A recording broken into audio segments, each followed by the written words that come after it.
नमस्कार दोस्तों, स्वागत है आपके अपने परिवार पारा चंपारण वाला में। ये बिहार डीएलएड का काउंसलिंग का डेट आ गया है। इसकी पूर्ण जानकारी आपको दी जाएगी इस वीडियो में।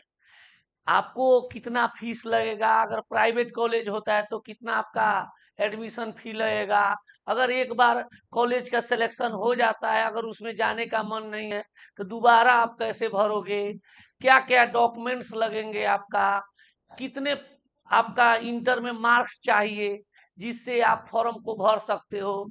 अन्यथा आपका मार्क्स कम रहेगा, आप पास भी हो गए हैं डीएलएड में तो फॉर्म नहीं भर सकते हैं। ये पूरा का पूरा डिटेल आपकी जानकारी ये पूरा वीडियो में दी जाएगी।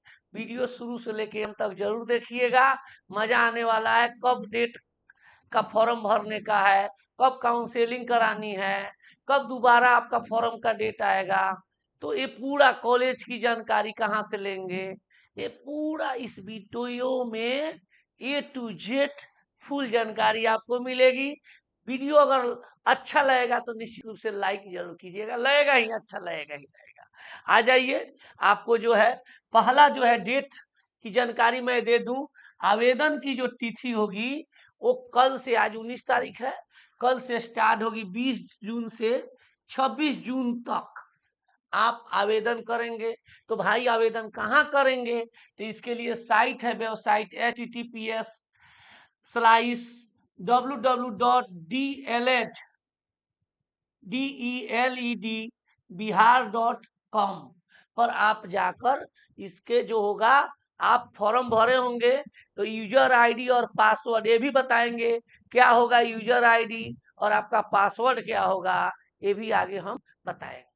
तो अब यहाँ ध्यान दीजिएगा, प्रथम जो चयन सूची जारी होगा वह 2 तारीख को, 2 जुलाई को जारी होगा।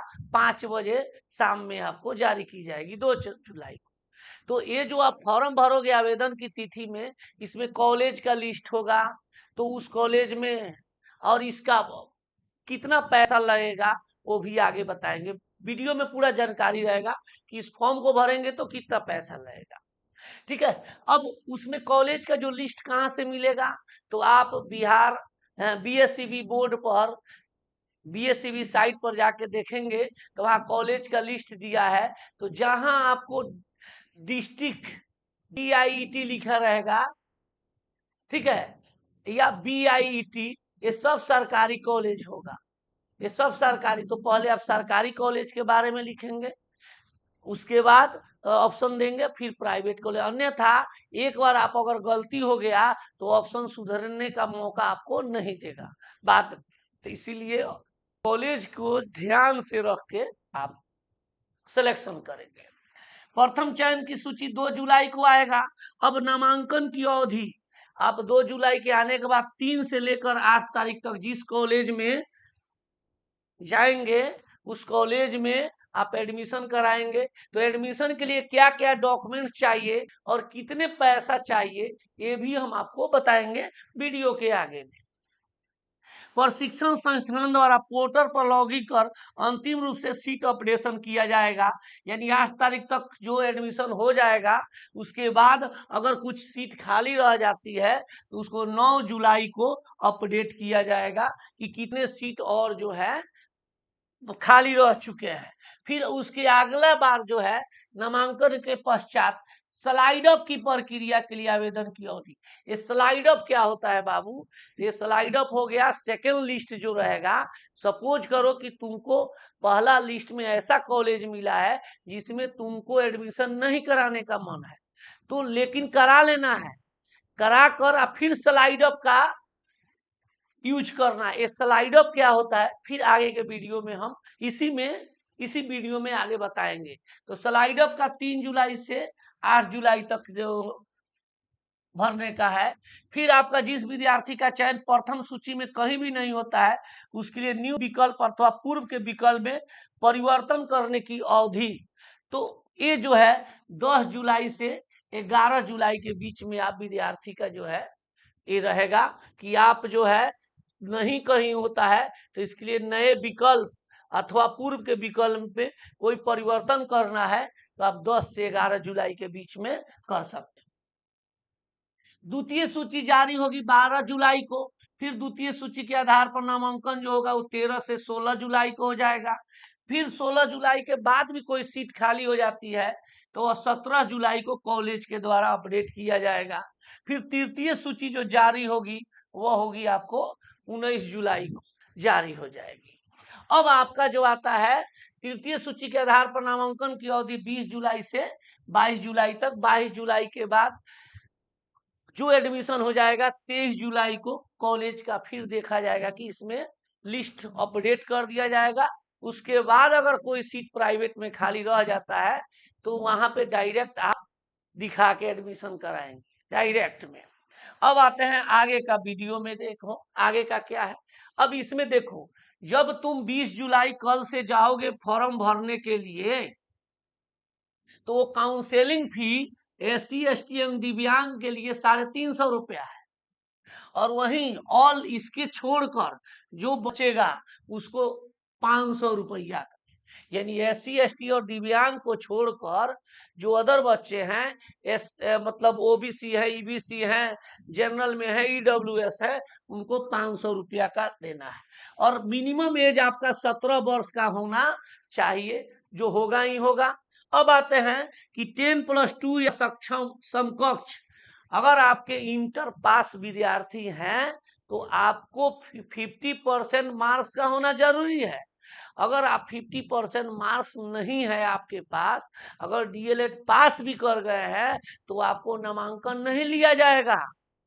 और सभी आधारित जो कोटि है, रिजर्व कोटि और दिव्यांग वाले के लिए 5% का रिलैक्सेशन है, यानी आपका 45% जो है बाबू, 45% आपका मार्क्स जितनी भी आपकी रिजर्व है उसके लिए।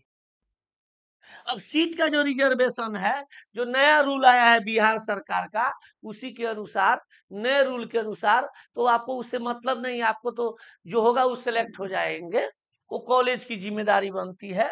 अब देखो, जो भी कॉलेज में जो सीट रहता है उसमें 50% साइंस के लिए होता है और 50% आर्ट्स के लिए सुरक्षित रहता है। तो अब ये जब भरेंगे तो उसमें हो सकता है कि आपको साइंस और आर्ट्स मिले, तो ये बहुत ध्यान से कॉलेज का प्रेफरेंस आपको देना होगा। और मेरिट का चयन कैसे होगा वो भी मैं आपको बताऊंगा। अब यहाँ आ जाओ बाबू, देखो अगर आप प्राइवेट कॉलेज में एडमिशन अगर आपकी होती है तो कोर्स फी प्रथम वर्ष में 60,000 और द्वितीय वर्ष में 60,000, ये मैक्सिमम है, ये मैक्सिमम है। इससे ज्यादा यानी 1,20,000 से ज्यादा कोई भी कॉलेज वाले फी आपसे नहीं ले सकते हैं। अगर लेते हैं तो आपत्ति करना होगा। ये प्राइवेट के लिए है, सरकारी के लिए अलग से बताएंगे आप। अब देखिए, अब आवंटित कॉलेज जो होगा, आवंटित कॉलेज यहाँ ध्यान दीजिएगा, ये आवंटित कॉलेज कैसे मिलेगा, तो आपका स्कोर कार्ड, जो स्कोर कार्ड में रैंक क्या है और आपका रिजर्व कैटेगरी क्या है और संस्थान के विकल्प, यानी कौन सा आप डाइट बाइट या क्यों कौन सा प्रेफरेंस कॉलेज का पहले दिए हैं, ये तीनों को देखते हुए रोस्टर लिस्ट तैयार की जाएगी और उसी में आपका जो होगा मेरिट तैयार होके आपको आएगा। ठीक है, अब यहाँ ध्यान दो। अब यूजर आईडी क्या होगा बाबू, तो यूजर आईडी जब तुम कल करोगे तो रोल नंबर तुम्हारा यूजर आईडी होगा और पासवर्ड में डेट ऑफ बर्थ होगा। जो पासवर्ड मान लो 5 जनवरी 2004 होगा तो 5/0/2004 आपका डेट ऑफ बर्थ होगा। यहाँ ये डैश नहीं डालना रहता है। तो यूजर आईडी आपका रोल नंबर हो गया, पासवर्ड डेट ऑफ बर्थ, क्योंकि इसी से आप फॉर्म को, कॉलेज के प्रेफरेंस और फॉर्म को भरेंगे। ये याद रखना है, user ID roll number password date of birth रहेगा। आगे का देखो, ये देखो कौन कौन सा दस्तावेज आपको नामांकन के समय चाहिए, तो यहाँ ध्यान दो। 10वीं क्लास का जो अंक पत्र होगा, मार्कशीट, वो चाहिए। उसका उत्तीर्णता प्रमाण पत्र, मूल दस्तावेज उसका होगा, ओरिजिनल डॉक्यूमेंट्स, ये दोनों चाहिए 10th का। 12 के लिए अंक पत्र यानी मार्कशीट और प्रमाण पत्र, ये दोनों चाहिए। महाविद्यालय परित्याग प्रमाण पत्र, कॉलेज लिविंग सर्टिफिकेट, यानी कॉलेज से जब छोड़ते हो सीएलसी, वो तुमको चाहिए। प्रव्रजन प्रमाण पत्र, ये इसी के साथ सीएलसी के साथ ही मिलता है। माइग्रेशन सर्टिफिकेट, ये माइग्रेशन सर्टिफिकेट ध्यान में रखना है, कॉलेज के साथ आपको इंटर के साथ ही उससे मांगेंगे तो ये मिल जाएगा, अन्यथा आपको यूनिवर्सिटी से बनवा के, नहीं यूनिवर्सिटी नहीं, बोर्ड से अगर नहीं आया होगा तो बनवाना पड़ सकता है, लेकिन जनरली माइग्रेशन इसी के साथ ही मिलता है।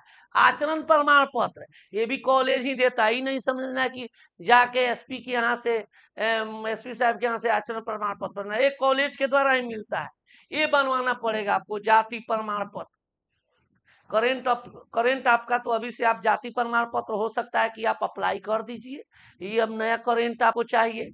या आप अगर ईडब्ल्यूएस में हैं तो ईडब्ल्यूएस का आपका, वो भी आपका चाहिए, ईडब्ल्यूएस का सर्टिफिकेट।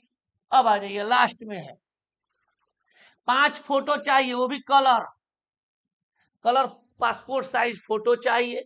अब देखिए ये कह रहा है कि जिन अभ्यर्थियों को प्रथम चरण में प्रशिक्षण संस्थान आवंटित हुआ है वे अनिवार्य रूप से 3000 सुरक्षा आवंटित संस्थान में जमा कर नामांकन लेना सुनिश्चित करेंगे।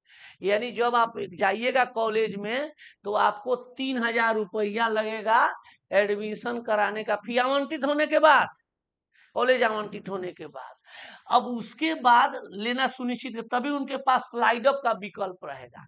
अब देखो स्लाइड अप क्या होता है, इसके बारे में थोड़ा सा विस्तृत, थोड़ा सा संक्षिप्त में आपको बताते हैं। स्लाइड अप के अर्थ हुआ कि सपोज करो तुम कोई कॉलेज तुमको मिल गया है और वो कॉलेज को तुम एडमिशन नहीं कराना चाहते, ठीक है, तुमको है कि ना द्वितीय सेकंड मेरिट लिस्ट में कहीं मेरा अच्छा कॉलेज मिल जाए, तो एक कहता है नियम कि एडमिशन ले लेना है और वह रुपया 3000 रुपया लेकर उस कॉलेज में एडमिशन ले लेना है। और फिर स्लाइड अप की जो तिथि है, जो पहले आपको बताया गया था, स्लाइड अप की तिथि ये जो है, विद्यार्थियों द्वारा नामांकन के पश्चात स्लाइड अप की प्रक्रिया के लिए आवेदन 3 जुलाई से जो 8 जुलाई के बीच में रहेगा बबुआ।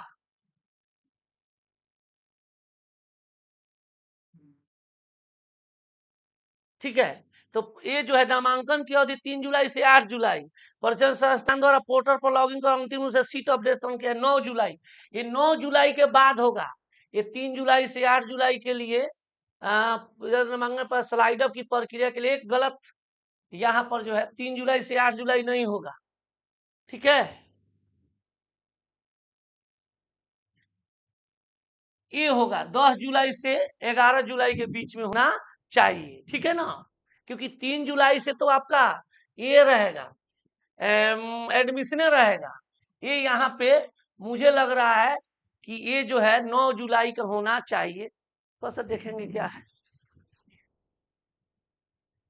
अच्छा ठीक है, मतलब ये हो गया ये ठीक है बाबू, 3 जुलाई से ये 8 जुलाई का बीच में ये रहेगा। तो इसका अर्थ ये हुआ कि मान लेते हैं एडमिशन करा के आए और अपने साइट पर, अपने जो पोर्टल रहेगा उस पर जाके एक स्लाइड अप की व्यवस्था होगी। कि स्लाइड अप का अर्थ हुआ कि हम दूसरी बार में भी मेरा लिस्ट जारी कर दी जाए। तो दूसरा बार में जब जारी की जाएगी लिस्ट, तो उसमें क्या होगा कि जो आप 3000 पहले कॉलेज का जो पैसा दिए हो वो आपका सुरक्षित रहेगा। और दूसरी मेरिट लिस्ट में अगर आ जाती है तो उस कॉलेज में डायरेक्ट जाके वहां पे बताओगे कि हम 3000 रुपया पहले कॉलेज में दे दिए, वो रिसीट दोगे, तो दूसरी बार तुमको 3000 नहीं लिया जाएगा, वो कॉलेज का इंटरनल मामला रहेगा। कॉलेज उसको डीडी बनाकर, डिमांड ड्राफ्ट बनाकर उस कॉलेज को भेज देगा। सपोज करो दूसरी बार में भी तुमको अच्छा कॉलेज नहीं मिला तो फिर स्लाइड अप कर लेना, तीसरी बार में व्यवस्था, तीसरी बार में आ जाए। लेकिन एक बार करा लिए रहोगे तो मान लो दूसरा तीसरा बार में अच्छा नहीं भी मिलता है तो पहला तुम्हारा सुरक्षित रहेगा। इसीलिए पहली बार में करा लो, फिर स्लाइड अप के उसमें व्यवस्था दी गई रहेगी, स्लाइड अप कर दोगे तो दूसरी बार में मेरिट अच्छा आ जाएगा, तो पहला कॉलेज में जो एडमिशन कराए हो वो दूसरे कॉलेज में जैसे कराओगे वो एडमिशन रद्द हो जाएगा और वहां का फी तुम्हारे दूसरे कॉलेज में चला जाएगा। ये सभी जानकारी जो है आपको मैं बता दिया हूं। अगर आपको कुछ लगता है कि और जानकारी चाहिए तो कमेंट बॉक्स में लिख कर जरूर भेजिएगा कि ये इसके बारे में सर वीडियो बनाया जाए। निश्चित रूप से उसके लिए मैं वीडियो बनाऊंगा। चलिए, बहुत बहुत धन्यवाद आप लोग का। आप लोग जो है कॉलेज का प्रेफरेंस दीजिए, अच्छा से दीजिए। और जो लोग भी देख रहे हैं, मैं चाहूंगा कि सबको अच्छा कॉलेज मिल जाए। कि बहुत बहुत धन्यवाद। जय हिंद, जय भारत।